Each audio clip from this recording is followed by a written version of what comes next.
All right, SPY still have those lower highs in place. We have Fed meeting tomorrow. Again, it's just been really choppy. Intraday it's done very, very well, but swing trading it's just been a really, really choppy road.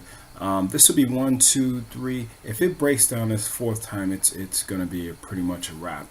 So we just got to see how this plays out. It needs to hold this level, or it's going to shoot down quickly. SPY actually might. Let me actually show you the SPY. The E-mini, so we can see kind of what's going on without all the gaps.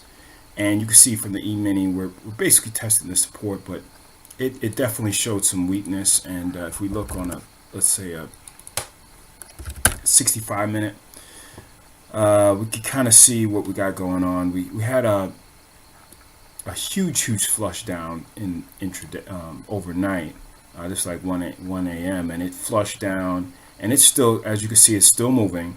So we break above here. Again, we still have, if we look at this using the same techniques that we always discussed before, we can see that we need to hold below that, about that 2038, 2048 level. And it looks like the bears could still be going at like that. So again, you had the retracement up, and then you had just a flash down. So we'll see how this one plays out. Again, you don't have to be overly aggressive right now. I only took one position. I'll actually show you. And the QQQ, again, fell out of bed. Same thing, lower highs in place. 1, 2, 3 hits below here. It's not going to hold. Okay, so we just have to make sure this is a very psychological level, 100 level. But it's not going to hold this if it continues to go down. So they need to do something.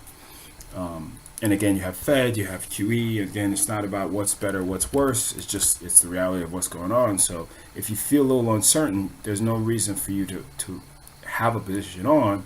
You just kind of wait to see, and then just don't be pissed like, oh, I thought it was this. Oh, I thought it was. No, you didn't. That's why you set it in your hands. Or if you like, oh, I use this technique. Well, are you in a position? No. Well, then cool. We'll just work it out from there.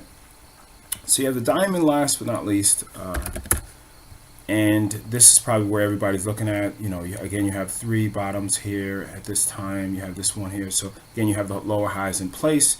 Nothing really showing me on the bull side as yet, again, except for holding above this 50% retracement, and that's what you kind of have to respect. So Apple, you have earnings. Again, it pulled back along with a lot of different things today.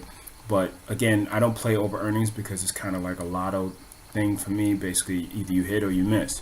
So make sure you trade with that size. You had Google. Actually, I thought it was going to hold, or I thought it was going to actually maybe pop back up because of strength, and it didn't. I mean, it didn't. It actually pulled back 15, and again, it might give another opportunity on the lower high to get back in, but it's still looking weak per se. You have Baba. Baba's still holding this line. Again, it's still holding this line. It could break above. I know it has earnings shortly, so we'll keep this one on the radar. Tesla's still looking weak. Volume is still looking weak. So I'm looking at that one potentially for tomorrow. Twitter, I'm just being cautious with this because again, I told you I got a break-even trade around here, and it's just around this level, but it's not really doing much. So it might gap down hard tomorrow. Who knows? But I'd rather get a better setup. But it still looks pretty good. Again, because of just seeing from the wave count 1, 2, 3, 4, 5 lower high at $40. You take a small position. You're only risking, if you have a 50 delta, around $50. And that could be about whatever. So just kind of looking at the names and seeing that the overall a lot of things fell out of bed. And a lot of Dow stuff is Procter and Gamble. Cat, that's the majority of stuff. You got Baba, Boeing, and other names that are really going to look bad, really look bad. You got, remember that Microsoft's in the Dow too. So you had Microsoft missed earnings and it's completely down. So now I'm just looking for the retrace to get back in and to get back into the short side. So expect a little bounce. There's going to be some short covering, and then we'll see how we play this one out.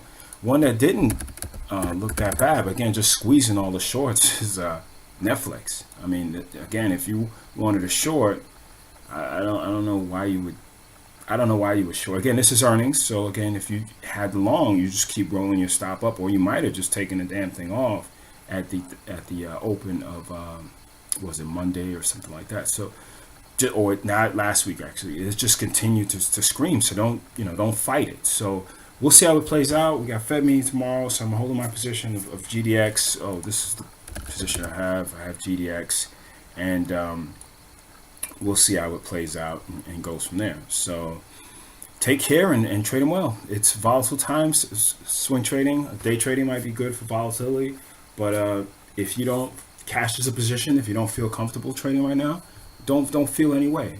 It's fine.